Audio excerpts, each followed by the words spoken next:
Hello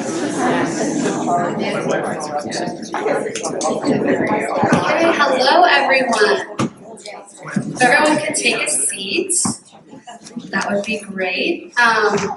Good morning. I am Sarah Rudy. I'm the Executive Director of ICPR. I see a lot of familiar faces, but also some new ones. So I do want to thank you for joining us today for our third annual Summit for Action in Civic Reform. I'm really excited about the lineup of speakers that we have and also the topics we're discussing today. And I know some of you are staying the whole day or almost the whole day, so we're embarking on this journey together. I think it's going to be very fun, very informative, so I appreciate you taking the time to be here. We're discussing some very timely and relevant topics. It's a bit Springfield focused or State House focused, but I think it's all what we're thinking about every day, so I thought it was especially pertinent. Our first session today is going to focus on the upcoming elections in Illinois next year, and we'll answer all of your questions about what to expect, who's running, what the money is going to be like, and what to expect over the next year and just a couple months. The second session we have at noon, we'll be talking about how nonprofits are recovering and getting paid, or some not getting paid after the budget impasse and the bill backlog. We have the comptroller as well as some nonprofit leaders here to talk about that. And finally, for those of you staying for the last session, and we have some more people coming for that one, we'll be talking about how to get involved in politics at the grassroots level, whether that's running for office or supporting a grassroots or independent candidate. We have some strategists here who are going to give one-on-one advice to people in some breakout groups and workshop groups.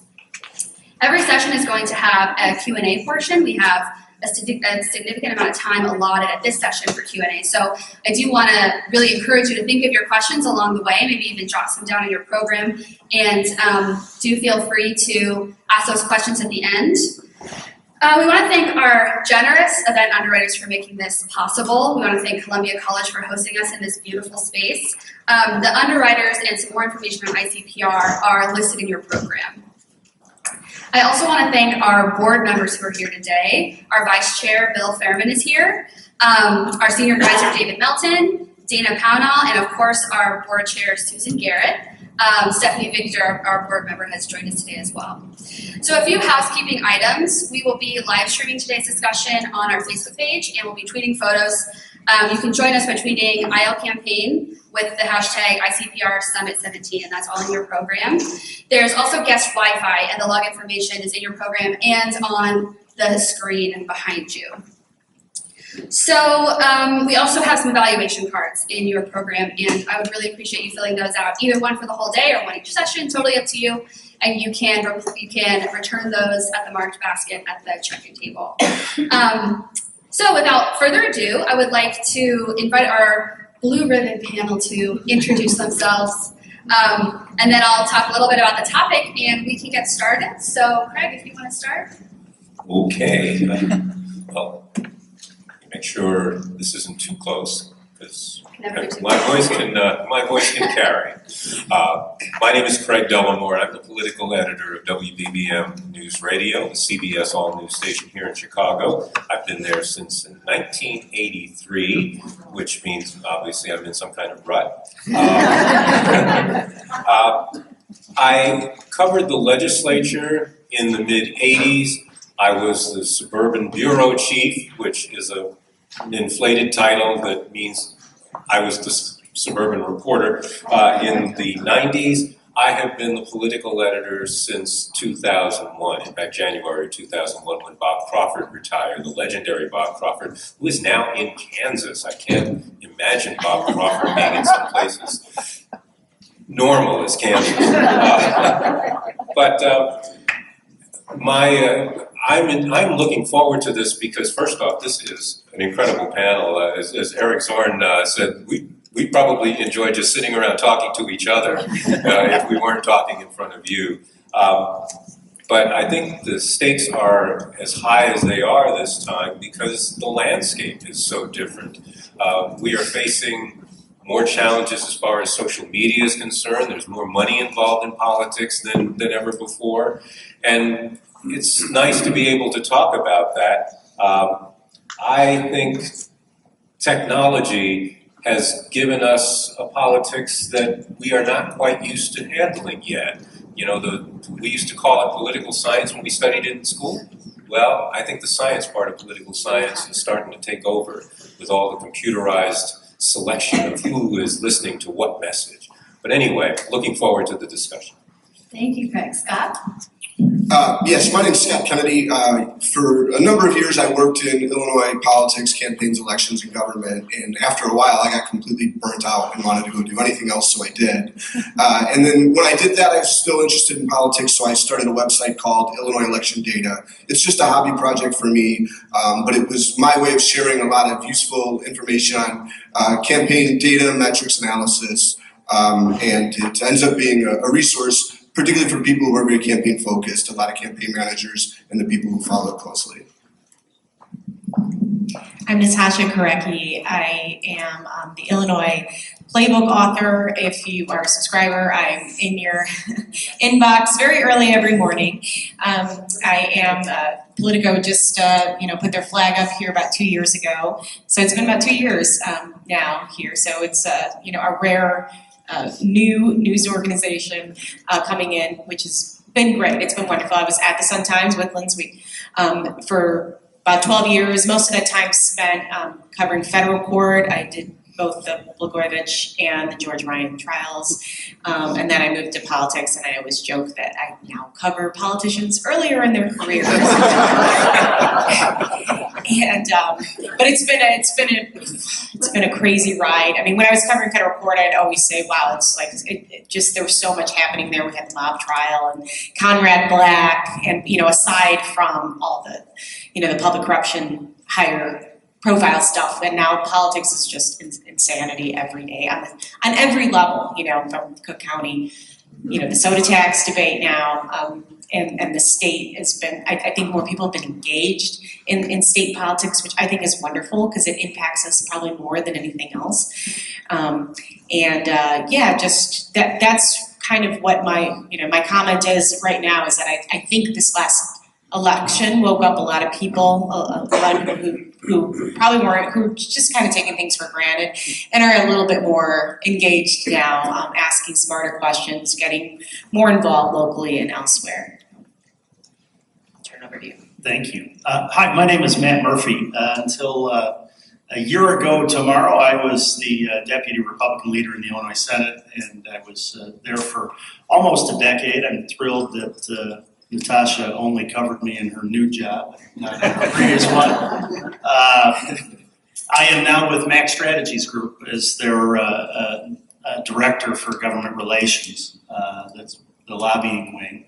I am really pleased to be here. This is an excellent group. I had the pleasure of serving with Susan in the Senate, where we had a wonderful bipartisan relationship. And this is going to be a wild ride, not just today, although this will be too. But the next 15 months are going to be fascinating and unprecedented. And if you are a political junkie, which all of us up here certainly are, and you all must be too if you're here, it is going to be really, really interesting. And I look forward to seeing what the collective judgment of the people of the state is in a little over 15 months, or a little less than 15 months from now. And good morning, everybody. My name is Lynn Sweet. I know some of you. Susan, it's good to see you again. Lynn Sweet, Washington Bureau Chief, Chicago Sun-Times. I got my start covering Cook County politics and government, and I started first in Cook County government and courts, and I realized if I didn't understand the politics, I didn't understand the government. I didn't understand why the judge was there.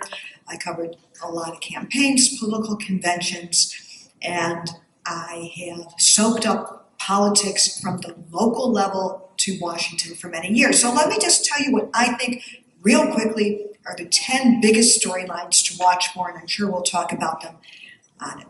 The battle over the soda tax, big showdown, October 1. You'll see lots of commercials in between. Number one. Number two, of course, the Illinois Democratic governor primary. Will we get a nominee by a plurality? Good or bad? Number 3, can the Rauner slogan, "Time to bring back Illinois," be timely? Number 4, the rise of influential third parties, from the Illinois Politics Institute to Illinois Works to the Liberty Principles things. These are big influential outfits because, number 5, they have mega donors behind them, and the mega donors in Illinois are always important storylines to play. We could get names later. So that brings us to number 6. It's also the mega donors who are the main makers of turning our state political parties into their personal proxies. Rauner with the Republicans, Madigan with the Democrats. What is the other 3 things now? What will the Trump factor be? Big storyline here. It could soak down from local to national because Trump won 92 of 102 Illinois counties. So keep that in mind how the play goes. Number 8, looking a little more in the future, but it's always a topic here. Who will challenge Rahm? Number 9, what's going to happen in the 6th district? Especially, let's take the first cut in the primary. Will the indivisibles seize power? And number 10, and this is true for everything we're going to talk about looking at 2018, turnout will be the key. Can the voters who showed up in 2016 be persuaded to come back in 2018? Thank you so much, Eric. I think we're done. Let's just. I am not going to answer all 10 of those questions. Just give me 2 minutes. I'm Eric Zorn. I write an op-ed column for the Tribune. I've been at the Tribune since before Craig Delmore was at WBBM. So there. And I think that this era in Illinois politics and Chicago politics and Cook County politics is maybe as interesting or more than it's ever been. And then, of course, our national political scene is so fraught. There's just so much to talk about. The theme of this panel is why the stakes couldn't be higher. And one thing that I know we'll talk about is that the winner of the next gubernatorial race, the 2018 gubernatorial race, is going to have a major say in how the political maps are drawn. Now, we've had efforts, of course, to have a nonpartisan effort, drawing of those maps that the Democrats have resisted strongly, and an argument that I have made in my column is that they are really taking a chance, because if Bruce Rauner, who is the presumptive Republican nominee, is reelected, it's probably going to come down to them drawing what do they draw out of a hat? They draw a number or something out of a top hat to decide which party gets to control the map if there's a Republican in office. And if the Republicans get to control the map, we see this in state after state. The party that controls the maps controls the majorities in the state legislature, and it controls the politics of the state. That's if there is one word that explains why the stakes couldn't be higher in the 2018 election, it's maps. Thank you all so much. I think you guys outlined it pretty well. I'm not sure if I have anything to add. Just kidding. So we all know that something already feels different about these elections, I think, than in previous years. Maybe it's because it feels like it's already happening this year, although it's not for another year. It might be because some of us are getting mailers from a gubernatorial candidate who will go unnamed 3 or 5 times a week. You see ads everywhere you look. But whatever it is, it's real and it feels different. So I've been really eager to discuss this with all of you today. In order to understand what's happening in 2018, I think we have to go back to a time long ago in a place far, far away, which was 2016. It feels like forever ago because so much has happened and continues to happen. So last year, the Illinois Republican Party, funded mostly by Governor Rauner, ran a successful statewide campaign to strip the Democrats of their supermajority in the House. That was really the thing they walked away with. And the Senate Democratic supermajority did remain, but has a razor-thin margin. So some people have said this may have been the first election in a while where we really had 2 parties competing neck and neck for, so let's say, control of the legislature. So on the right, on this map, you can see the seats that flipped or changed parties in the 2016 elections. The Republicans picked up 2 Senate seats, one where the Democrats did not have a candidate at all. And they picked up 5 House seats but lost 1, so they had a net of 4 new Republican House seats. So it should be noted that the Democrats did in 2016 win the race for Illinois Comptroller, which has certainly been a very important role over this past year. But we'll focus on the State House for now. Next slide. In the past 4 election cycles, the cost of the most expensive legislative races has skyrocketed. So in 2014, there was just one race over $4 million, and that was sort of an anomaly that year. However, last year, there were multiple races over $4 million and some costing over $5 million. And that's due to an influx of party money, that's due to super PAC involvement, and also the lifting of contribution limits in many of these races where donations ended up being completely unlimited, even from the normal kind of political sources.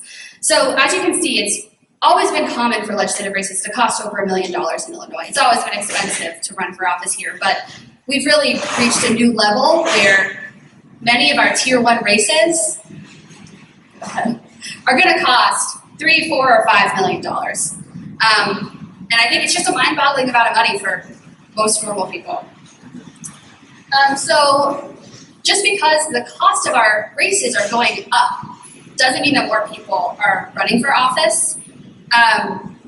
So as you can see, it's sort of mixed, but primary election contestedness has been somewhat mixed in the Senate, while general election contestedness has been on a steady decline in the Senate and stagnant for the past few years in the House. So in 2018, we might see a lot more contested races, and so far we've seen a lot of candidates. And I know Scott and I are keeping a list, but it changes every day. You see people declaring that they're running, people also declaring that they're retiring. So we could see many more contested races because there's big funding sources for both sides of the aisle. However, it's possible that a lot of people don't really want to run for office if they feel like they got to raise $5 million. On the next slide, we see that there's a map here of some of the legislators who have declined to run next year. There's a star on some of those districts. You can see it's many districts already, and there's more every day. So that includes lieutenant governor candidates Juliana Stratton and Leticia Wallace, among others, who are stepping down. Some have been there for many years, like Elaine Neckritz or Patty Bellick, Bill Mitchell. In the 2018 elections, on the next slide, same slide, Republicans would actually need just 2 Senate seats, which is the number that they won last time, to get rid of that Democratic supermajority. And if they're really being ambitious, which I've heard, I think the governor talk about this, they would need 8 seats to tie the House and end the Democratic majority. And Democrats would need to gain 4 seats to win back their supermajority. So you can see that things sort of hang in the balance, and people have stepped up, Governor Rauner, J.B. Pritzker, wanting to fund those fights. And Governor Rauner has already put $50 million into his campaign account, which can be used for his gubernatorial run, but also for state races. And we saw that happen in the last cycle. For constitutional officers, every constitutional officer is up for election in 2018. Though Susana Mendoza and Leslie Munger had a, bitter fight till the end, costing over $10 million. That was actually only for 2 years. So that's up again in 2018. And I don't know if all of these will become sort of the proxy wars that we saw this comptroller's race become, but if they do, we're looking at tens of millions of dollars potentially. And then for governor, candidates for governor have already raised over $98 million, and some of them are really burning through that. J.B. Pritzker's campaign, for example, has been in full swing, and he has mailers and ads going out regularly. This race could be the most expensive in U.S. history if it tops $280 million. I know that some of us think that might happen, some of us don't. But as far as voter turnout, who actually votes in these elections? So when we're talking about primaries on midterm or gubernatorial years, the average is about 20% over the past few election cycles in Illinois for statewide primaries. That's compared to 45% in presidential years. So given the heavy onset and early onset of this election cycle, we could see people be highly energized, kind of how Natasha was saying, some people woke up. But I also hear a lot from people about just feeling very exhausted already, very beat to death by the whole thing. And I don't know if that means they'll stay home or if they'll be more energized to vote, but I think it's really something to think about. So I want to move on to the panel discussion. There's certainly been changes in the last few years in Springfield, although in some ways it feels like nothing has really happened. But really there seems to be a commitment on both sides to fight for control of the legislature and also to fight for these statewide offices, like the constitutional offices. And I want to throw out the first question. How has the timing and feel of this election cycle so far been different than other years, if at all? Or have you seen a trend appear over the past few election cycles? Okay, I'll take that one if that's okay.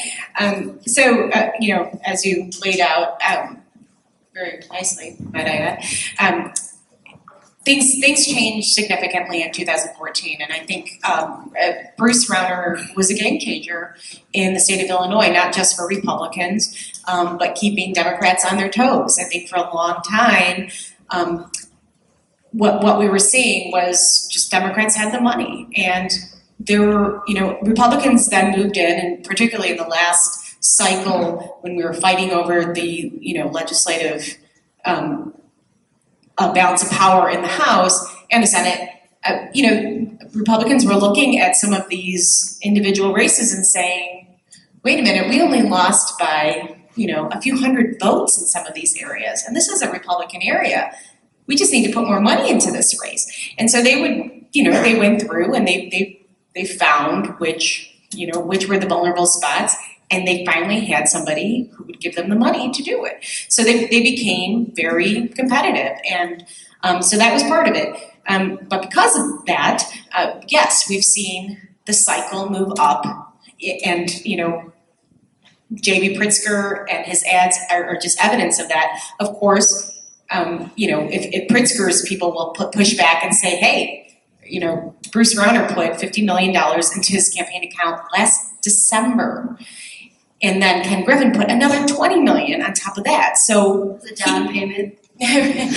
Right, and you know, they have to. If they really want to be competitive, if they want to clear the field, attempt to clear the field, they have to go up on the air.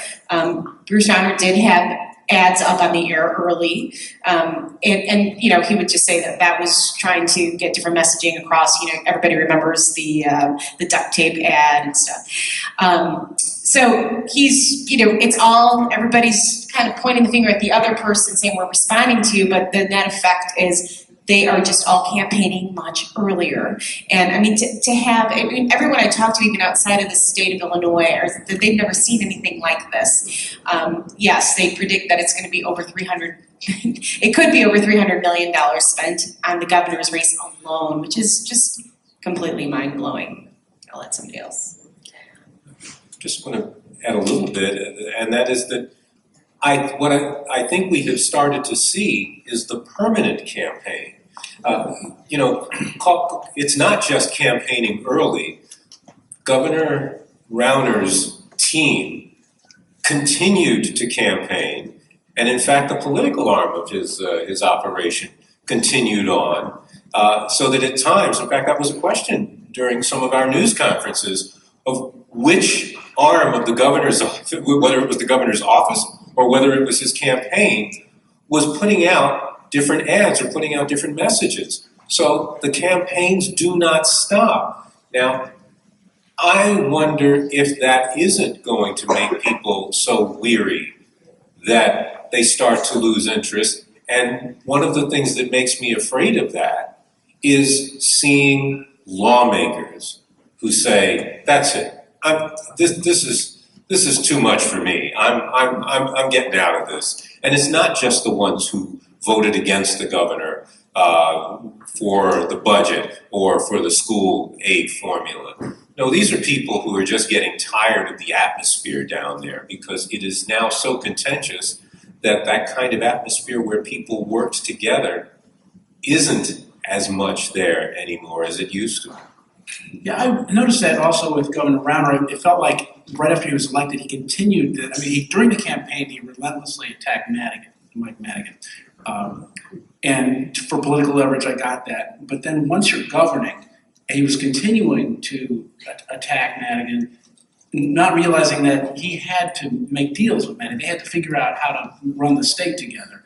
And it seemed very polarizing, and I know politicians, and I'm sure Senator Murphy can discuss this, are big boys and girls and can absorb some of this stuff.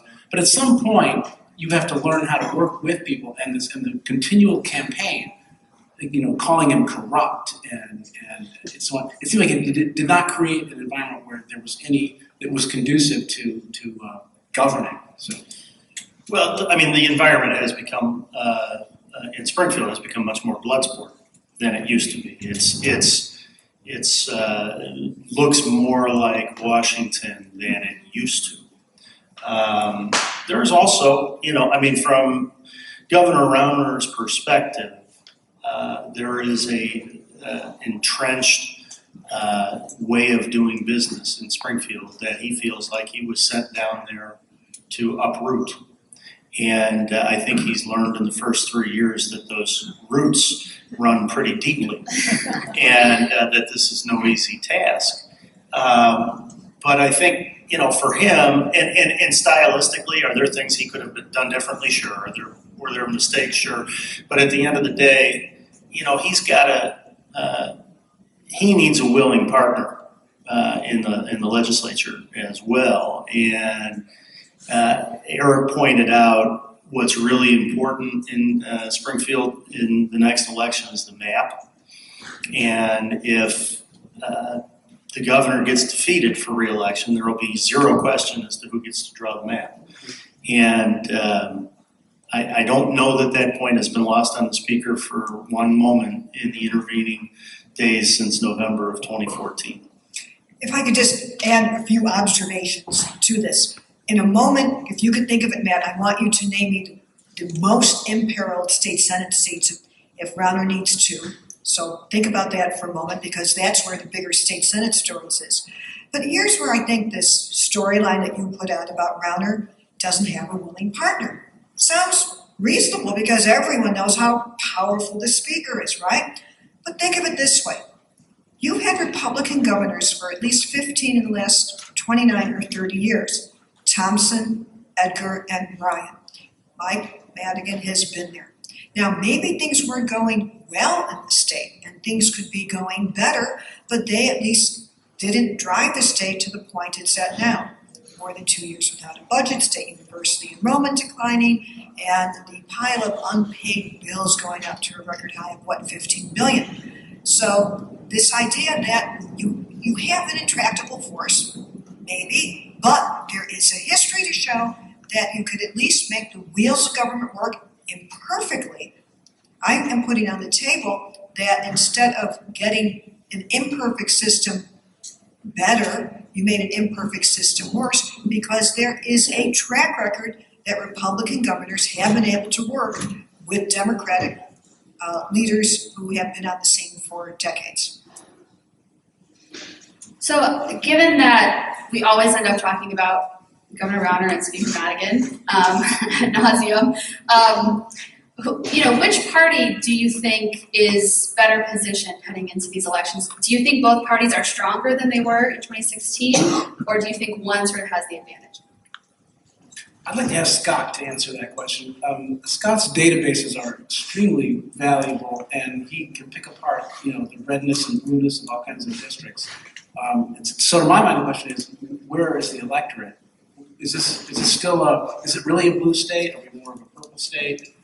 How would you look at those? But when you look at the legislative races, the Democrats are playing defense in both the Senate and the House, and that's going to remain the case this year. There are a couple minor pickup opportunities in both chambers for the Democrats, but for the most part, they'll be defending seats. And the statewide races, it remains to be seen what candidates we'll have outside of the governor's race on the Republican side. I think we'll have a very strongly contested Attorney General's race, but for the other three offices, it's less clear right now. And then that gets us to whether or not we're a blue state or not for the governor's race. It appears that we may have a Democratic nominee that will be able to match the resources financially with the Republican nominee, so you could potentially have a really evenly matched governor's race in terms of resources, which is something we haven't had in a while. When the Democrats were winning the governor's race, they had a significant resource advantage over the Republicans. But performance-wise, this has still traditionally been a bluer state, probably about 7 or 8 points in a presidential year, probably more like 3 or 4 points in a midterm election, which this is. You know, the other interesting thing that we have comparing to the more recent gubernatorial election years of 2014 and 2010 is that nationally, both of those were wave Republican election years. They were midterm election years, which tends to be more Republican than the Democratic election years of presidential, but they were also really strong Republican election years. And it seems like 2018 won't be a national wave Republican election year.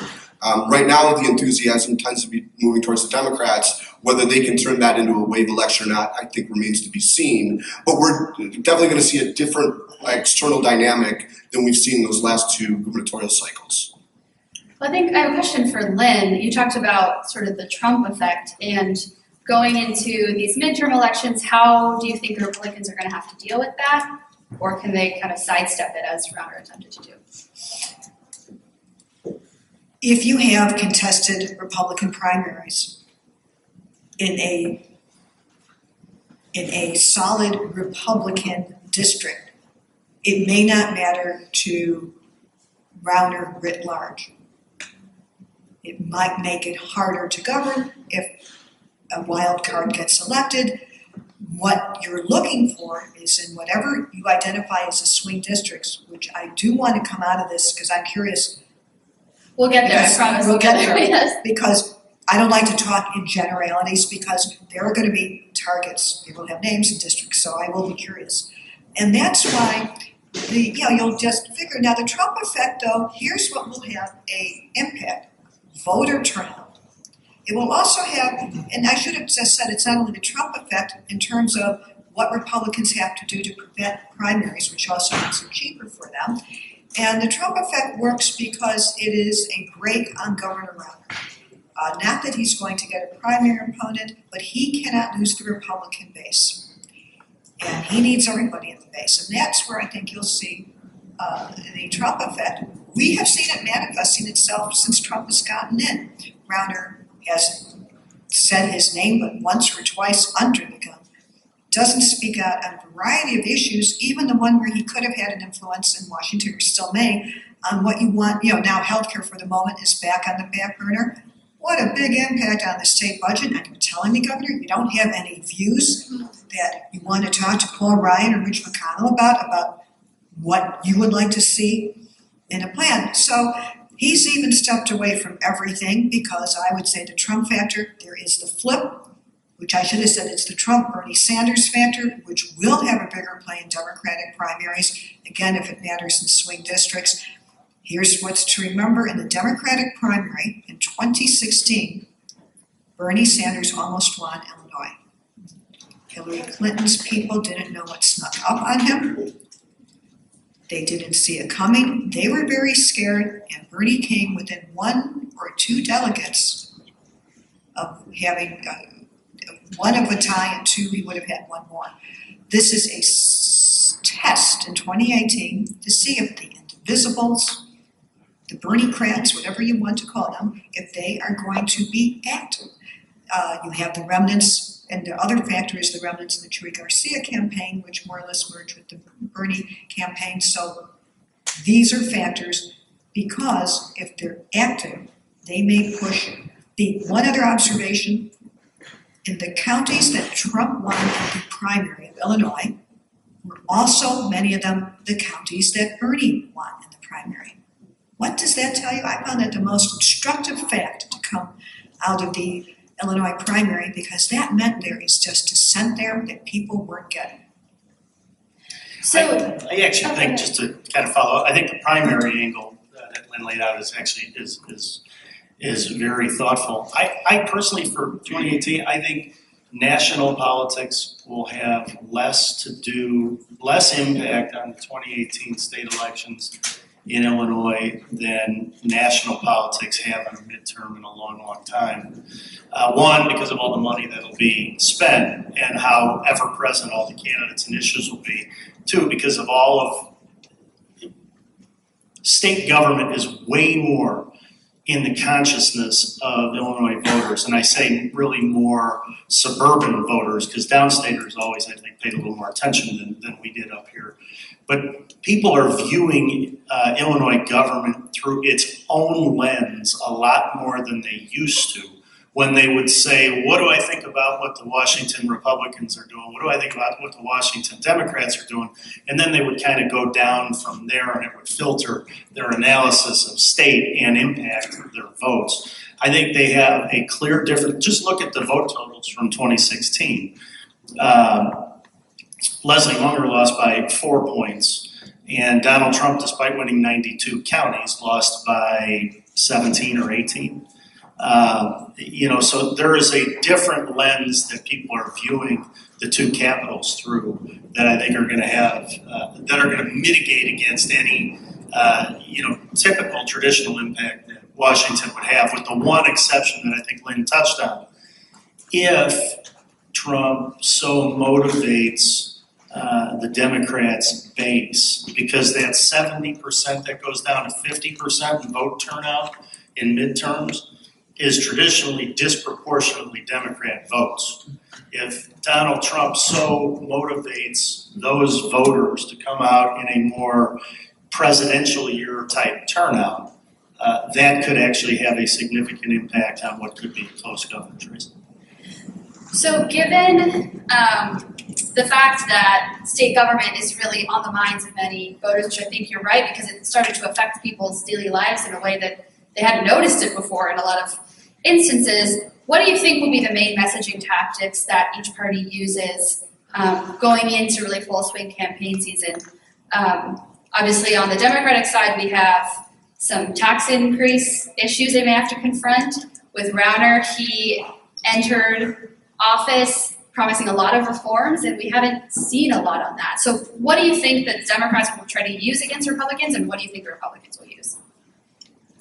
I think what we're going to see is really a continuation of the votes and the vetoes on both the budget and school funding. And for everybody who said that the governor lost the budget battle, I don't think things could have been better for the governor than they turned out, because each side got to shore up its own message. For Speaker Madigan and the Democrats, it's that we have stopped Governor Rauner from taking away bargaining rights for unionized workers. We have stopped him from making the kind of cuts that he's threatened to make. That is the message he wanted out of this. But Governor Rauner vetoed the tax increase. And the fact that it passed, if it hadn't passed, he wouldn't have anything to rail against. But now people are actually paying the tax, and he can say, I tried to stop it, and you need to give me more votes so that we can stop it the next time, or we can roll something back. So I need you to come out. So that's how you energize your base. So I think both sides got the ammunition for their messages that they wanted. I wouldn't be surprised if that was the deal that they cut. But I think that is it's a difficult message, to say the least. I tried to stop it, but I couldn't. I tried to reform, but I couldn't. And Democrats will seize on that. Of course, this education funding reform bill, should it not be struck down as unconstitutional right before the election next year, not that that would ever happen in the state. If that is, that is what, if you look at the messaging right now out of Governor Rauner's, Twitter feed and, his message to donors and so forth, it's all about this education funding bill. He sees that as the accomplishment. Yes, he vetoed it.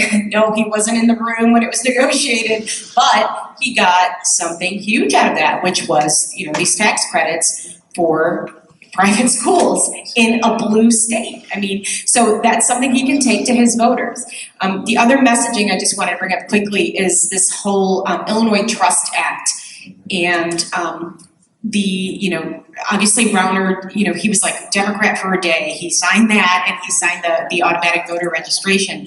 But don't underestimate the revolt from conservatives on that Trust Act. If you look on social media or any of these, the Facebook page, Rauner, I just looked recently, he posted something about the education reform, and everyone started railing again. You double-crossed us on immigration. How could you sign this? You're dead to us. It's a lot of anger. And, yesterday I think there was a repeal piece of legislation from more conservative lawmakers there. So I think there's going to be a lot of pushback in that sense. I mean, Rauner clearly sees that he needs to position himself as more of a moderate socially on some of these issues, but it could end up depressing some of the base who are very pro-Trump, farther down in the state. To get back to what Craig said, I wrote a column after the budget deal, after the veto override, saying that I pictured the inner sanctum of Rauner's office with them doing the happy Snoopy dance and high-fiving each other, because they knew, Governor Rauner knew, he admitted that they needed more revenue. And the 4.99 or 95 tax increase, we needed to have that in order to stop the bleeding. He got that, but he also got the ability to say that he fought against the tax increase. So he has sort of a double weapon, like this terrible tax increase, I fought against it, but he got the money that he needed to gainsay this narrative that he hasn't done anything in his time in office. And in fact, every single problem that he inherited is worse. I mean, he said, I'm going to shake up Illinois, and instead he's basically just kicked it to the ground because he hasn't been able to do anything. And that would have been the narrative. Same thing with the education bill. I mean, I think the education bill was pretty good for Republicans. They got this, as Josh said, in a blue state to get essentially a voucher-style or voucher-like program going was pretty incredible. If Rauner had not gotten those, he would have had absolutely nothing to run on. And so it surprised me that I was actually, I think, proven wrong by this, by the way he did a wholesale house cleaning of his staff and kicked them all out of his communications team and brought in a bunch of people from the Illinois Policy Institute, which suggested to me that he really thought that he had been beaten in that, and that was very puzzling to me. And of course, those people are now gone, giving a sense of chaos to the administration. I think the campaign themes, I think it's been touched on a little bit here. The Democrats, presumably with Governor Rauner, will say that he doesn't have accomplishments. It was 4 years where nothing got done. They may try and tie him, I would assume, to Donald Trump to the extent that they can. On the Republican side, I think for the governor, his challenge, his campaign, they have spent a lot of time and money making sure that more people than ever know who Speaker Madigan is. And more people than ever, in fact, do know who Speaker Madigan is and disapprove of him. So there was a reference to a proxy war. And I think the strategy for the governor's side needs to be remind everybody where they were in 2014 when they chose him, what they thought of the direction of the state at that time, and remind them that's what he wants to do.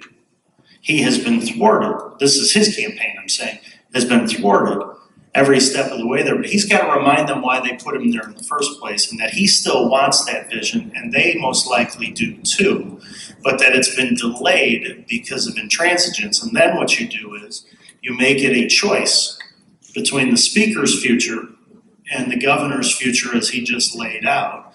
And he will effectively have to take whoever the Democrats' nominee for governor is and give them a semi-legal name change the day after the primary, because that person's name will become Mike Madigan. It won't be J.B. Pritzker, it won't be Chris Kennedy, it won't be Daniel Viss, it'll be Mike Madigan. If the governor is successful at making this governor's race a choice between him and Mike Madigan by proxy, he can win that. I think that's going to be, based on the last 4 years, I think that's going to be his focus. And of course, for the Democrats nominee, it has to be a referendum on Governor Rauner versus a chance to make a clean break going forward. May I just jump in? I'm fascinated with we were just talking about the general. I want to address what will happen in the Democratic primary, because there you have candidates who could kind of promise anything and to talk more about vision and aspirational things, because for the moment they're battling each other to say, you should pick me. And again, it's a plurality win, so you have to figure out what your base is, and I'll defer to Scott if he has some handicapping here, and then just get more than the next person. What do I mean specifically? This lets J.B. Pritzker say, what's unfair in our state is that we have a flat income tax, no matter the rate. I'm rich and I think it should be a progressive tax. Now, we all know that the Constitution calls for a flat tax. He has addressed this. He has some scheme to kind of make a de facto progressive. But for the moment, it gives him the opening to say, it's an unfair system, maybe I could do something. Even though national politics may not play much of a role in other races or in the general, right now, Medicare for All is a big hot issue in Washington. Bernie Sanders, again, this is the man who can activate, motivate Democrats to come to the polls. He has Kirsten Gillibrand, Elizabeth Warren, all the 2020 hopefuls coming. J.B. Pritzker's talking about Medicare for All. There's no reason to think, frankly, that everyone who is running, and out of the 8, 5 only seem viable to me, and out of that maybe 3, you're going to hear, I think, echoes of big Democratic themes, maybe more even than endorsements or whatever, because he has such a big field.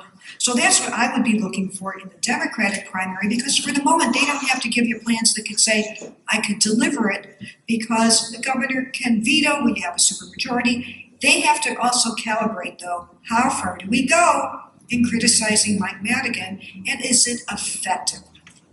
My guess, without doing, there's no data on this, I think it's different in different districts, in different parts of the state. I cannot imagine if you're trying to get votes on the North Shore, anyone kind of cares if some Democratic candidate comes up and says, it's Mike Madigan, it's all, he's terrible. That's why I think Scott Drury might be in a tough point for putting so much of his emphasis on his anti-Madigan, as opposed to a more aspirational thing of what someone's for. And I think in time, all the candidates will turn more aspirational because it costs them nothing. And they could all say whatever they want as to how they could do and run Illinois better than Rauner, because they know they'll have a second bite at the apple if any of them are the nominees. So I want to talk a little bit about the State House, and we can talk primaries and general election, but do you think that the increased spending on both sides of the aisle really could put the Senate supermajority in danger, and what do you think the fate of the House is? I'll answer this. In the Senate, the supermajority is definitely in danger. The majority for the Democrats is not. If you were to take all of the various districts and rank them on which are most likely to flip versus which are not, based on historical vote totals, you'll see that for the seats that the Republicans are going to target, the ones that are currently held by Democrats, the top 3 are going to be very hotly contested races. The next 6 after that, all of them are not on the ballot this cycle. So unfortunately, from a Republican point of view in the Senate, their opportunity to compete for the seats that are most advantageous to their effort, most of them just aren't available this cycle. So what you're going to see, the Senate will come down most likely to just 4 seats. There are 3 that the Republicans are going to contest for, and then 1 that the Democrats will try to pick up. The 3 that the Republicans will contest for that are currently held by Democrats, one of them is in the DuPage County area, northeastern DuPage County. It's currently held by Senator Tom Cullerton. It was heavily contested in 2016. He managed to eke out about a 1-point win. He had first won that seat in 2012, a very narrow win as well. I'm a little bit on the older side. When I was first coming up, Democrats didn't compete in DuPage County. So I was incredibly surprised when he won it in 2012, and I was almost equally surprised that he held it in 2016. Both of those were presidential election years. Now we're coming into a midterm election year.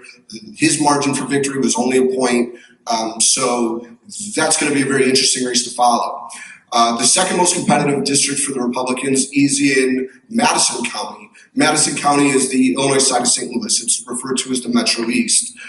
There, Senator Hayne is retiring, and that district, it looks like a true toss-up. At least it did in 2016. And so now it's an open seat. And then both of the, a Senate district, it perfectly encapsulates two House districts. So we have 59 state senators, 118 House members. In that particular Senate district, both of those House races are going to be really hotly contested. So that's an area of the state where you're just going to see a lot of money.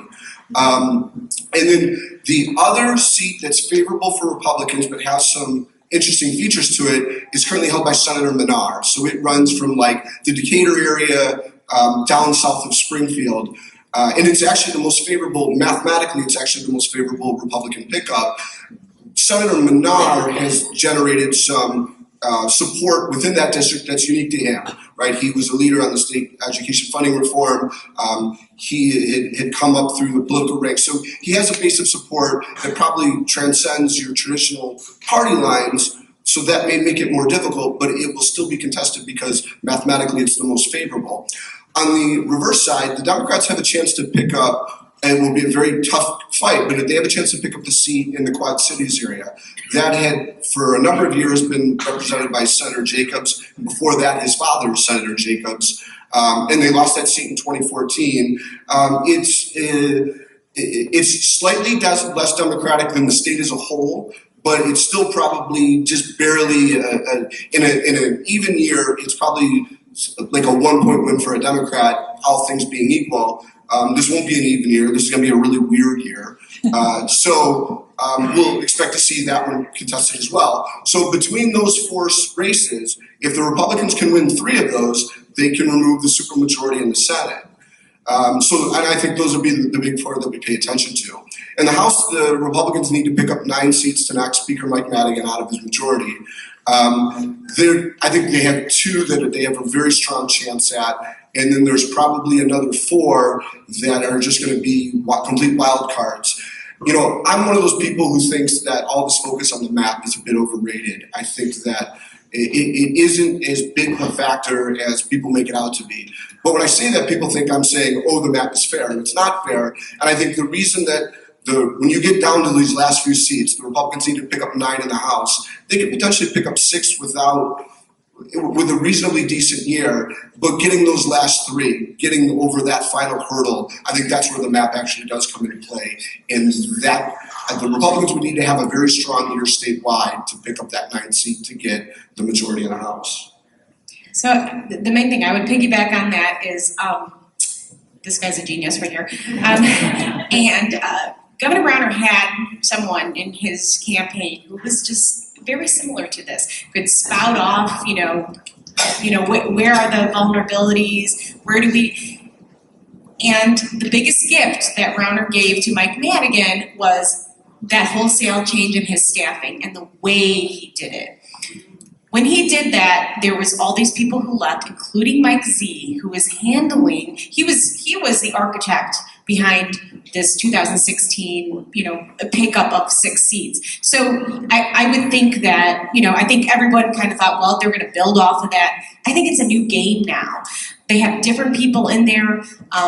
They brought in some really bright people in the campaign. Don't get me wrong, but they are from out of state.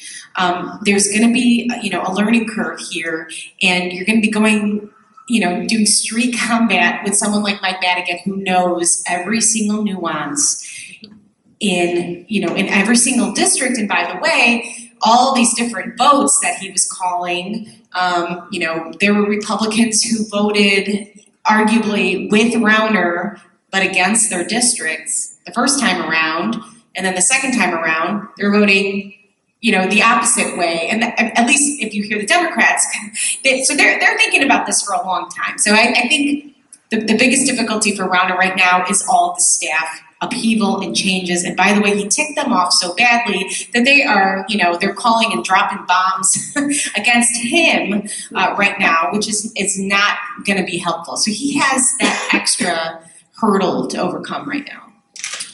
I think the real big fight, I suspect, is in the House. Legislatively, I totally concur with Scott's analysis of those Senate races, and I think his overall projection on that.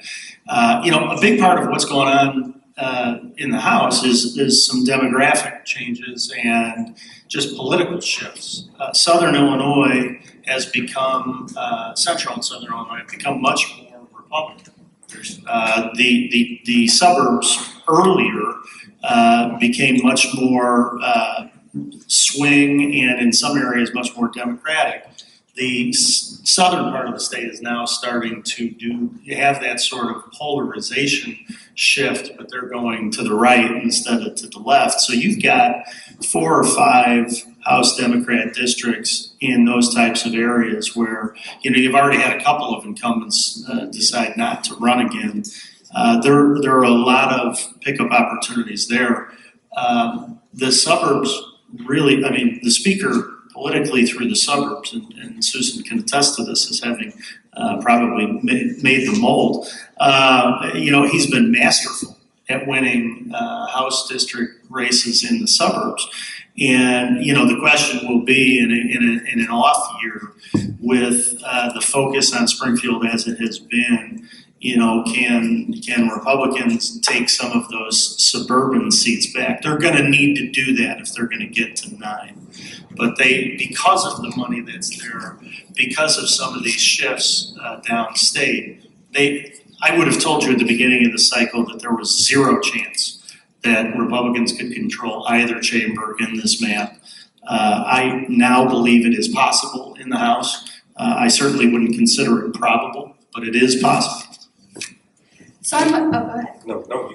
So I'm wondering J.B. Pritzker seems like a likely contender for the Democratic primary, we could say, an understatement.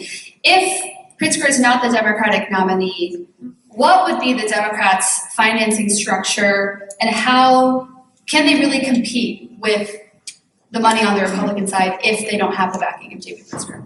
Well, the open question there is that J.B. Pritzker has been privately promising ever since he got into this race that even if he wasn't the nominee, he was going to financially support the Democrats' effort this cycle. Now, that has a way of changing after a really contentious primary, especially if you thought you had a chance to win and you lose. People end up having hard feelings. Those types of promises sometimes disappear. But that's the biggest question to be able to answer that question. Yeah, I think we've been hearing that all along.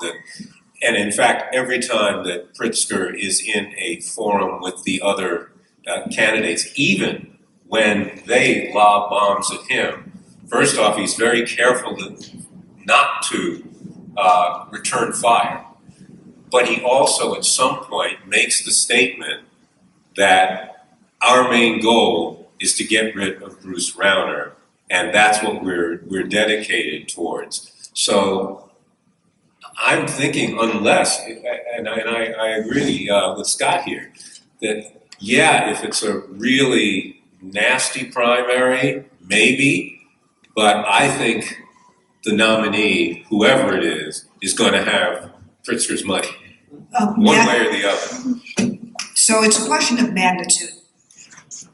If the nominee who the primary yields is deemed as weak, meaning somebody wins by 1 point, and they won without a lot of fundraising, they won because they put together some hard scrapple coalition that has not a lot of fundraising ability, and they didn't demonstrate a Bernie Sanders type grassroots networks movement to raise it. Okay, what's going to happen is, yes, the wealthy Democrats of Chicago, who are the backbone of the Democratic mega money, the Fred Eichner's, the Michael Sachs, they will be there, and the J.B. Pritzker, they will be there, but they will put their money in a more graduated way. Now, the Democratic Governors Association doesn't have unlimited money. J.B. is a player in that. He was the only Democratic candidate who went to the DGA retreat in Nantucket this summer. He wasn't there because in his role as governor as much as governor candidate. He is a consistent Democratic donor. And so I totally expect that he would give, but it's a question of magnitude.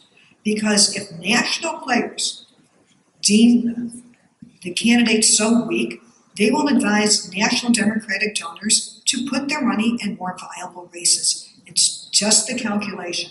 So I would expect Pritzker to give money to a lot of Democratic governor candidates, win or lose. It would be to watch whether or not anyone steps up to say they alone will help the Democratic nominee even come close to matching what Rauner and his allies, the mega-rich Ken Griffin and Richard Uihlein in particular, will do to put in his, in his coffers. We're dealing with mega, whatever word is more than mega, and you would just think, if there is some way to control this arms race, all the good this money could do, economic redevelopment, helping for scholarships, if they could just say, we'll do 10 less commercials each, you could send kids to college. So all these, but all the wealthy people that we're talking about here are also very big philanthropists in the Illinois community, and you have to recognize that their money is so vast that they could do both. Be political players and be major philanthropists in many causes and entities for which we all benefit from. So I want to pivot to we're going to do a couple more questions and then we'll go to the audience Q&A. We'll have lots of time for that. As far as constitutional offices go, we've talked about the Attorney General's race. Do you think, Lisa Madigan having the name Madigan is in a much different position than she was last time? Can you just kind of give us your predictions on that? Well, Scott said he thought it was going to be close, and I'd be curious to know why he thinks that. I would agree with that in that the Madigan name has been relentlessly battered in the last several years by the Rauner campaign. And the letters that I get from readers all the time are saying things like, well, there have been Republican governors, as Lynn pointed out, 15 in the last 25 years.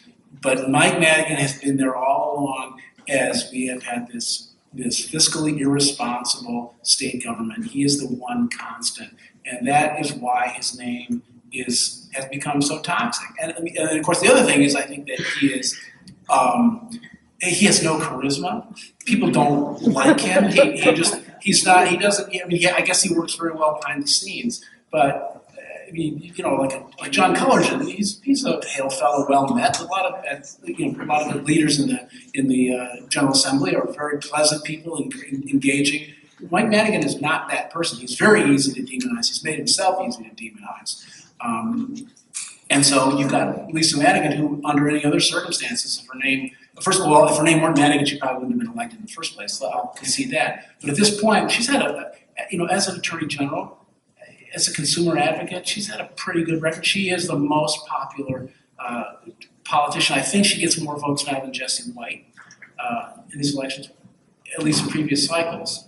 But I would suspect that just that name alone is going to cost her quite a bit in the next election. Yeah, I am not ready to believe that it will cost her the election, though.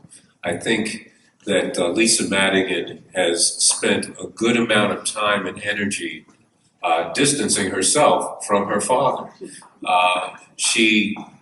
Part of her history and her bio includes the fact that she when she got out of college went to Africa over his objections to work on education programs for South African girls. So she tries to make sure that people know she's someone who has her own agenda, and I think people knew she was a little annoyed when she was considering running for governor, and her father wouldn't step aside. So clearly they have their differences, but also her narrative, her philosophy in running that office is as a consumer advocate. Remember when she was running for it for the first time. Why am I forgetting his name now? Joe Burkett. And I've known him longer than I've known her. Joe Burkett said this is the most important law enforcement office in the state. And that was what he ran on. And she ran on most important consumer advocate you know what? The voters liked that second idea a whole lot better. And that's how she's run it. So she is in everybody's email boxes. She's giving hints. She's giving hints right now about Equifax. So I think she's set her own tone, and I think that will probably help her. I think she'll lose a little bit, but I don't think she's going to lose a lot. That potentially has her open, that makes her vulnerable as well. I mean, if you look at attorney generals in other states, just like what you just said, they're just much more high profile in, going after public corruption type of crimes. And that's the biggest criticism of her. Have we had a candidate who's really been able to hone in on that message? Well, this time around, we have Erica Harold. She is a Harvard Law graduate and a former Miss America. She has the charisma. She's obviously very, very bright as well. Politically, that remains to be seen. But the other thing going for her, Rauner has promised to give her a lot of money in this election. So and she's well coached. She is very well prepared. Yeah, she knows her stuff already, and I kind of think that's why we saw Lisa Madigan, go up a couple weeks ago and do this oversight that the DOJ wouldn't do earlier. I mean, I think she saw that as a vulnerability, particularly with African American voters in Chicago who are like, well, hey, what are you doing for us? So we might see her, start doing some things at least differently. I think this is going to be a different kind of race than she's seen in previous cycles. So final question, and then we'll go to Q&A. What kind of effect do you think that this campaign is going to have on voters? Do you think that there will be a higher voter turnout than normal, or do you think it's going to be depressed? And we'll all be depressed. I think if you look historically, and we've got statewide turnout data going back 20, 25 years, it's a midterm election is always right around 49 to 51%. And the reason is, 2010 you had very strong enthusiasm on the Republican side, very depressed enthusiasm on the Democratic side. 2006, which was the Democratic wave election year, it was the reverse. And I think you're going to find that there are people that are incredibly motivated this year because of Trump and certain things in sort of that movement. But you're going to find that when you see an increase in one area, you see a decrease in the other. And I think that ultimately it will follow a very similar pattern. I do think, though, that because of the intensity, we've had campaign communication this early before, right? Everybody wants to talk about J.B. Pritzker and all of his money and his early advertising. It's very similar to Blair Hull in 2004. This is not unprecedented. We've seen this before. But I think the intensity is going to be early enough that it's really important for campaigns to figure out at what point during the campaign cycle do voters make up their mind. And I think this cycle that might happen earlier, and then there's going to be such a saturation that the other question is at what point do voters tune out?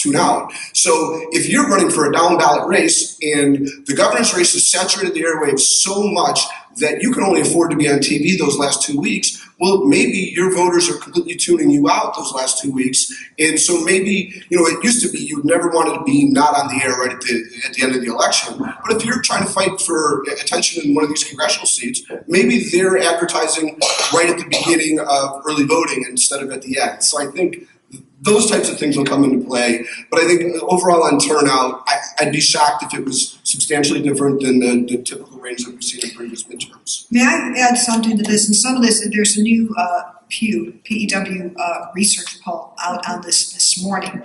And they break voters down into consistent voters, drop-off voters, which is what Sarah's question was about, and then just non-voters. So I think job number one, where we're talking about what can we do to increase turnout, if you are the candidate, you may not want to increase turnout. It sounds good for civics, I know, but you may not want that. What you want is to get your consistent voter out. And who are the consistent voters? Now, according to this new survey out, consistent voters are, consistent voters are likely to be 40, you know what, I thought I had the definition, but consistent voters are people who believe they can have a big or moderate impact in their communities. So that is informative. and surveys like this, and if you just Google Pew Research if this is something you're interested in. So I would say if you're a political professional, you have to work your base first. And have you gotten your consistent voters out? Because that's what you need. And then you go to, if you have the time and resources, to getting the drop-off voters. And then if you really have time and resources, you could try and bring in new voters. So I think there's this whole focus on the drop-off phenomenon off years, and that's good, and we should study it. But if you just want to get your person elected state rep, you want to know, have I really gotten my consistent voters motivated to come out first, lock them in, get the early vote, and then move on, see how my pluses go, and if I have time and resources, worry about everybody else. Yeah, Contrary. I would just add to that is don't underestimate some of these congressional races because that is something that just from a personal standpoint, I can see so many more people really getting riled up about. Peter Roskin's district, for instance. The healthcare issue, and of course, a lot of this depends on what ends up happening with a lot of this, with a lot of these policies. We have some time yet, but people are really, really, these town halls and so forth. They're really up in arms about some of this stuff. So I think you're seeing some motivation you haven't seen in the past. And if they can sustain, if some of those organizations can sustain it, I think you could see more of a turnout in some of those districts. And then that can, if they're not coming out for the state rep race, they're coming out for this big congressional battle that they see as, a referendum on Congress or on the president, and it ends up, benefiting. Okay, and I found the one statistic I wanted to find from this new Pew study. 65% of consistent voters are 50 and older. And I think if you're running a campaign, that's very informative to you. All right, let's go to Q&A. We'll start with Peter. If you can just keep your question 2 sentences or less, not run on sentences. Peter Scosi, Mincing Rascal fan. Here's my question, maybe for Scott, but obviously everybody can chime in. So midterm or elections primary last cycle, we had about 1.2 million voters, about 100,000 on the Democratic side. Let's assume, on the Republican side, let's assume those roles are reversed this time around, about 800,000 voters in the Democratic primary. You can check on that. Wait, here's the question. So the question is, and Lynn raised this.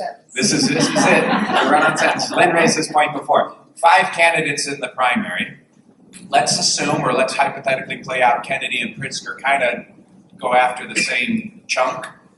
How likely is Pawar to come up with the Bernie vote and take that plurality? I think that's a better. If that were to happen, I think that's a better opportunity for Senator Biss. I think for Alderman Pawar, I think on election day, if you were to poll everybody's supporters, the ones that are most vocal, the ones that have the strongest support for their candidate are going to be Alderman Pawar. He's generating a real loyalty among his core supporters. But I think he has a way of communicating that puts a ceiling on where his vote can go, right? He's drawing in the people that are very much alike him. He's trying to spend more time downstate, which doesn't make a lot of sense for his electoral strategy. But then he just tends to say things that you don't see from more experienced candidates. And I think that there are elements within the Democratic Party that see other candidates as more likely to win their vote. Senator Biss, I think he had made a play for that left wing of the party with his lieutenant governor first choice, and that backfired. But I think, I've always been a big believer that lieutenant governors don't decide any votes. I don't think they get it any on election day. It's a big deal now, and I think he has time to recover from that. I think his ceiling is much higher, and I think if somebody were to come through from the left as the 2 more central candidates were battling and steal the nomination, and I don't think Senator Biss winning would necessarily be a steal, but I think it's more likely to come from him than Alderman Pawar. I would say too, the stronger Pawar is, and if he's able to capitalize on Daniel's lieutenant governor issue, if that really costs Daniel with the Sanders voters, you might see if those 2 are split in that regard, it probably dilutes their ability to decide the nominee, and probably in the end makes it a lot more likely that Pritzker gets the nomination. I think for Daniel, it was always consolidate the Sanders supporters and hope that Kennedy and Pritzker split everyone else, and you get that largest plurality. Whether he can still do that remains to be seen. I guess I would be very surprised if Boir could actually put that together and do it. Next question. Colin has the mic. What impact do you think HB 40 will have on voter turnout and voter energy? Well, I think it's so the HB 40 is the abortion bill, and I think it has the potential to have a lot of impact, which is probably why Democrats haven't sent it to the governor yet. I find this interesting because they've been just really attacking Governor Rauner because he's said that he would veto it. Of course, now he's, it seems like he's changing his tune a little bit. He's been having more conversations across the state with different people about the topic. He has said that there was a portion, that whole trigger law part involving Roe versus Wade, that he would support that and perhaps do some kind of a mandatory veto.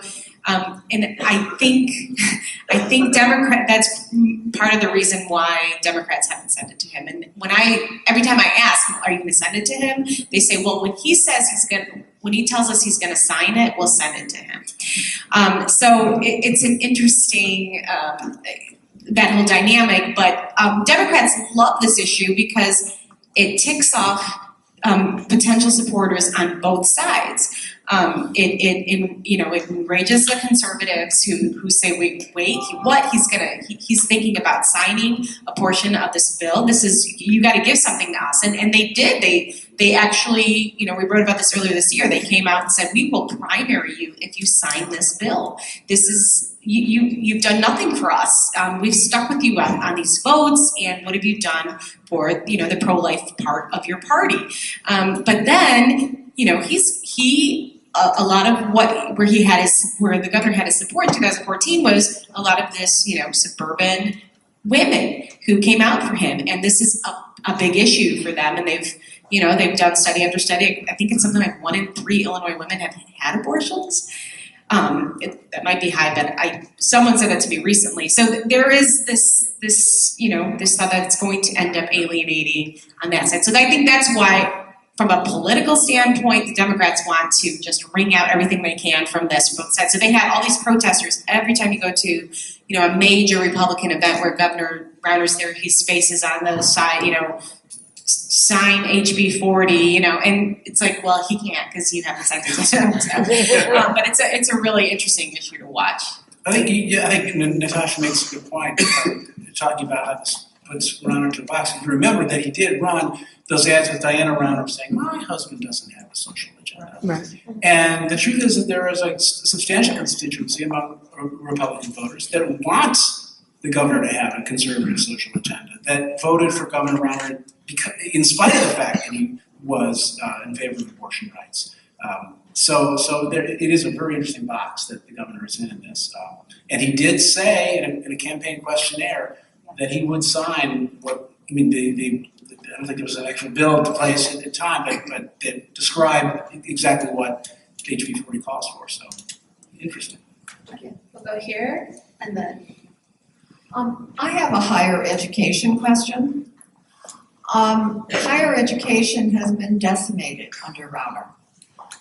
If you look at yesterday's front page article in the Tribune, and my background, very candidly, is from higher ed. Eastern, Southern, Western, not just Chicago State, University of Illinois, Champaign-Urbana. My question is, what impact that decimation because of the budget problem will have on the state legislative races in those districts, most of whom are Republican? And secondly, what impact that decimation will have in those districts on turnout for Governor Rauner? I'll just jump in quickly. I think that it is an enormous issue for Republicans who have universities in their districts, and that is why we saw 15 Republicans go against the governor after he vetoed the original budget bill, because they were just here. Their communities were just screaming up and down. I mean, if you just look at all the numbers, as you pointed out, enrollment is down. Programs were cut. Employment is down. Employment is down. And not just the universities, but the community. Right, and so while a lot of the actual universities might be considered blue areas, most of these areas around them are very strongly red. So it really put these state lawmakers in a difficult position, and I think that is why you saw so many of them cross over and say, I can't do this to my area anymore. And some of them were crying when they voted, against the governor at the time. But that was the issue. I think you're right. You hit it on the head. It's in central and southern Illinois. It's going to be one of the premier issues, I think, for the state legislative races. To your question about the legislators, you've seen a couple of them choose not to run again. There may be one or two more that follow that path. As Natasha laid out, those centers are the university town as part of it is typically the bluer part of those districts, but those districts on balance are very red. So I would be really surprised if any of the legislators actually lost to a Democrat over the issue. Their life will be made much more uncomfortable. They will get yelled at a lot more than they used to. They'll have to run a lot harder than they are used to. And they won't win by as much as they are used to.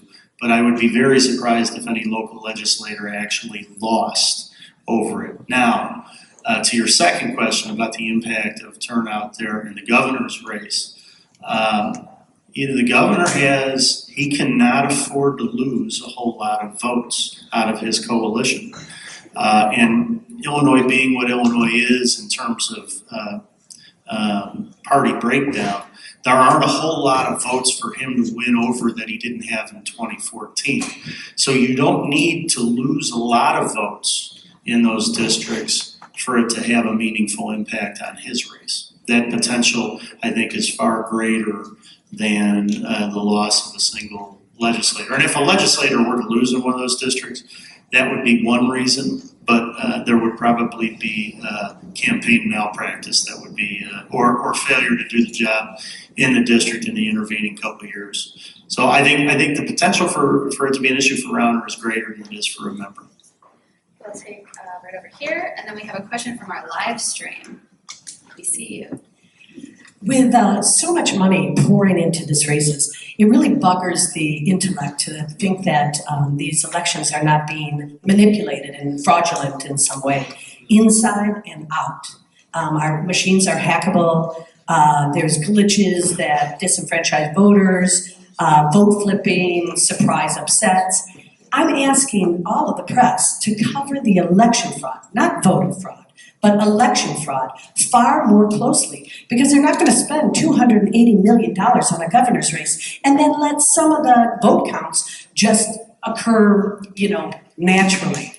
They're going to be manipulated. And I want to bring your attention to Chicago, McHenry, DuPage, Adams, LaSalle, Sangamon. We've seen evidence of election fraud in all of those counties. And we are hosting, I'm Clean Cook County, and we're hosting an election integrity conference on this Saturday from 9 a.m. to 3:30 p.m. at electionintegrityconference.wordpress with the experts that we talked about. Okay, I don't mean to interrupt, but was there a question? The question is, will you cover election fraud? I mean, the short answer is yes. I don't think that, I'm not sure any of us is ready to directly challenge or embrace what you are saying as far as what exists versus what you're afraid of. But we do asked those questions all the time. And frankly, we do know that the database was hacked, but the machines themselves, there's some questions about that because those machines aren't connected to the internet.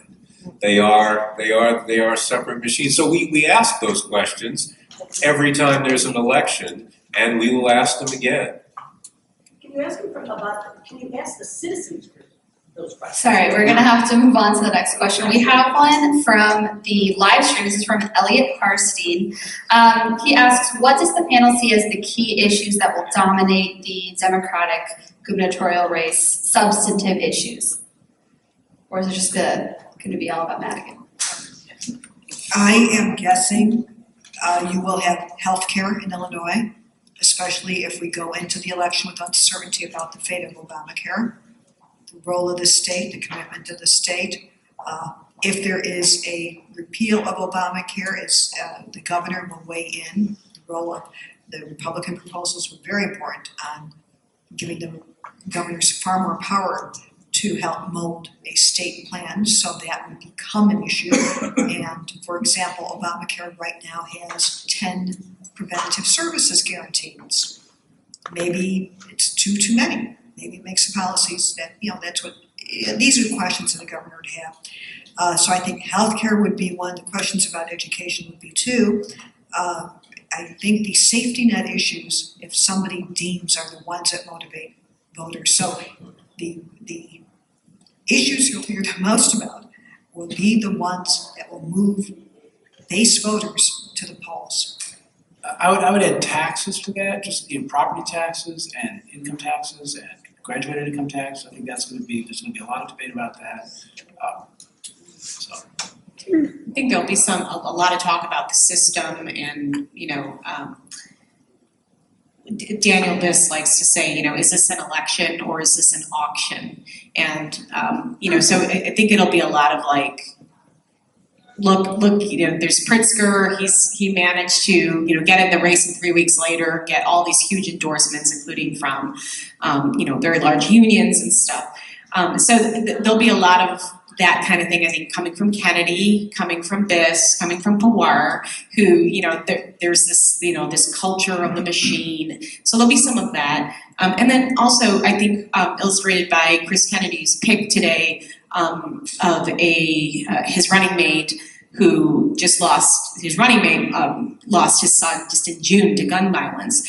So I think that is, a signal right there that he's going to be talking about, violence in Chicago, and some of the economic opportunities. Amaya Pawar has been talking about that. He had something this week, raising the issue about closing schools in Chicago, and kind of, which goes right up against Rahm. So I think there's going to be some really interesting debates here. Is there anyone behind the poll? Because I can't see you. Otherwise, Stephanie? Bring you the microphone.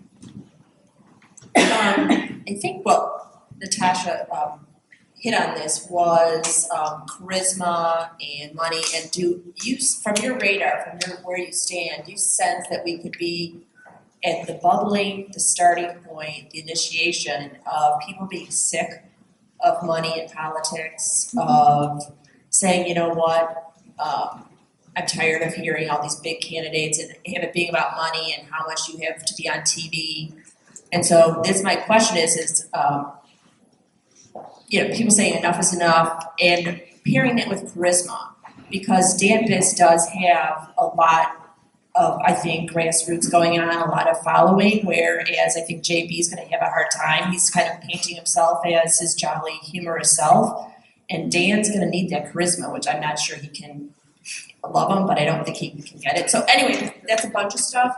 But do you think that could bubble up, where money in politics and the public say, if you can get that out, we'd be a lot happier. May I take a stab at this, because I think you're conflating too many issues.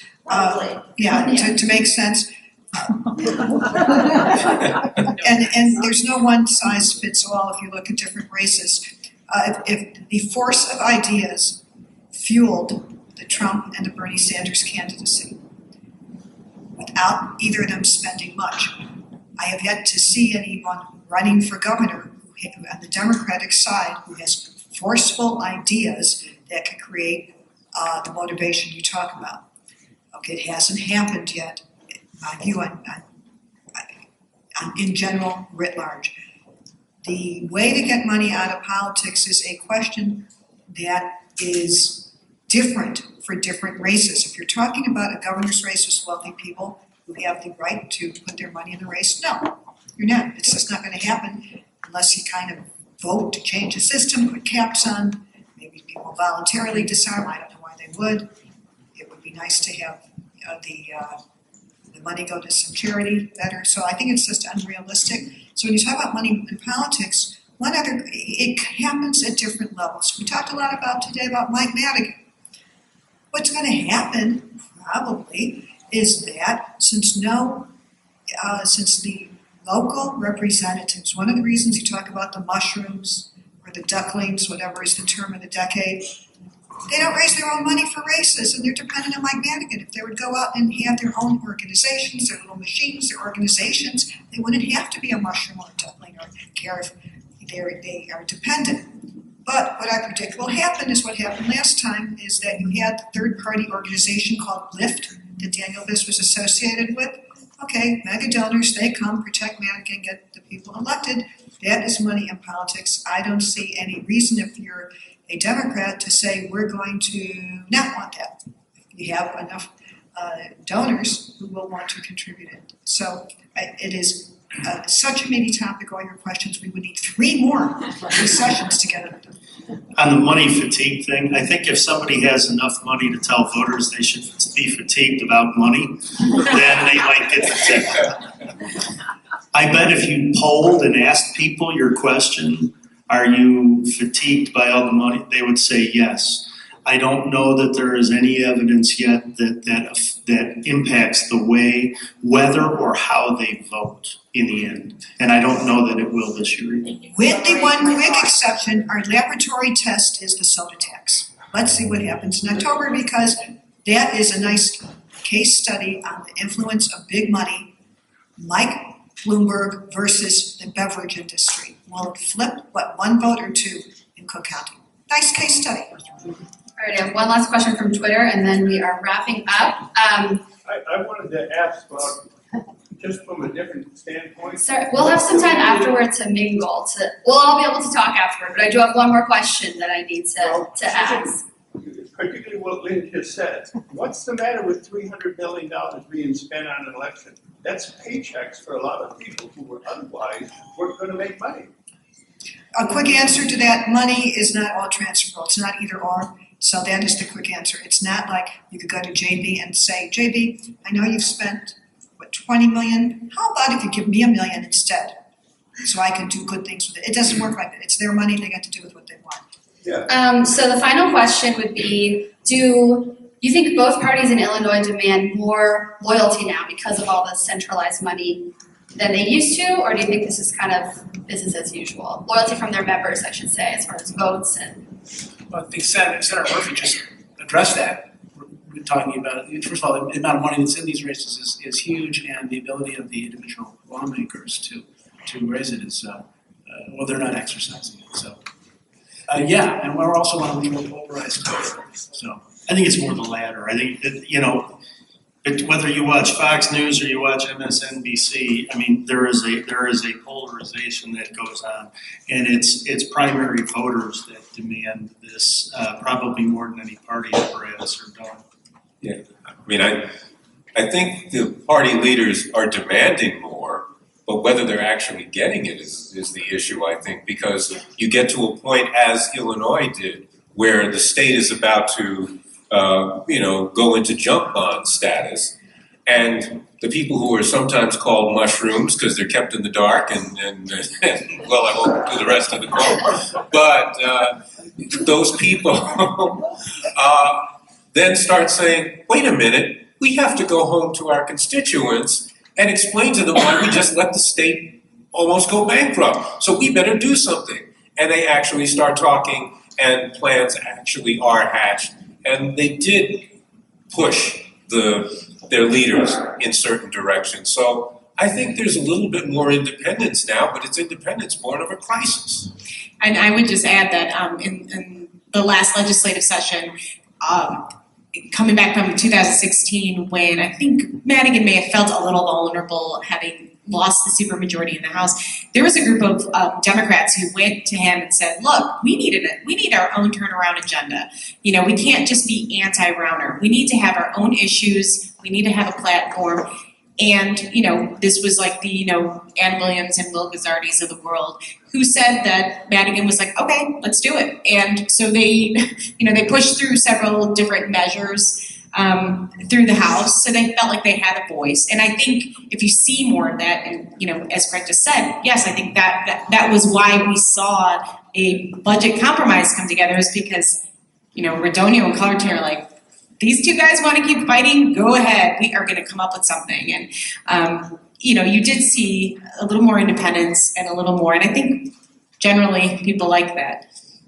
I want to thank you all for being here today. The panelists. Sorry, we're out of time, but there is going to be some time to mingle afterwards. So we're going to have to keep moving. Thank you so much.